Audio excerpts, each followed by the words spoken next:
నమస్కారం. ఇక్కడ రెండు విషయాలు మాట్లాడాలి. 2019 నుంచి అనంతపురం అంధకారంలో పడిపోయింది అనేది మనందరికీ తెలిసిన విషయమే. దానికి కారణము అనంత వెంకటరామరెడ్డి. 2014 సంవత్సరంలో మన ప్రభాకర్ అన్న ఎమ్మెల్యేగా గెలిచారు. అప్పటి నుంచి వర్షాలు కానీ, రైతులు కానీ, మన అనంతపూర్ కార్యకర్తలు కానీ అందరూ బాగానే ఉన్నారు.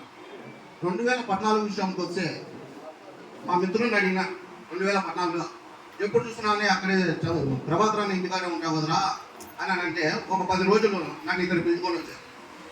అది ఎందుకు పిలుచుకొని వచ్చినారా ఏం కదా అనేది నాకు కూడా ఆ విషయం అర్థం కాదు. వీడికి వచ్చినాక నాకు తెలిసింది. ఒక నెల రోజుల కింద 2014లో ఆ అక్కకి ఆరోగ్యం బాగలేక హాస్పిటల్లో అడ్మిట్ అయింది. దానికంతా సుమారు ఖర్చు పెట్టుకున్న అప్పులు చేసి మా అక్కని బయటపడేసుకున్నా. సీఎం రిలీఫ్ ఫండ్కి అప్లై చేశాను. అప్పుడు నా మిత్రులు కూడా రాలే ఇలా చెప్పేదానికి. నేను ఒక్కనే పోయా, అయ్యా నా పరిస్థితి చూంది అని అంటే పెట్టిన అప్లికేషన్ ఒక నెలలో అన్నగారే రాత్రి 11 గంటలకి ఇంటికాడికి వచ్చి ఇచ్చారు. అలాంటి కనుక అన్నారు. 2019 విషయానికి వస్తే నేను బూత్ ఇన్ఛార్జ్గా ఉన్నాను. అప్పుడు నా బిడ్డ బ్రెయిన్ సర్జరీ జరుగుతుంది, రేపు పోలేదు. దానికి దాదాపు 3 లక్షలు ఖర్చు అవుతుంది. అప్పుడు నా దగ్గర డబ్బు లేని పరిస్థితి. నా మిత్రుడు సువర్ధన్ గారు నాకు సాయం చేసి 3 లక్షల రూపాయలు ఇచ్చి ఆపరేషన్ చేయించారు. దానికి సీఎం రిలీఫ్ ఫండ్ ఈ రోజు పెట్టినా, 2019లో పెట్టినా.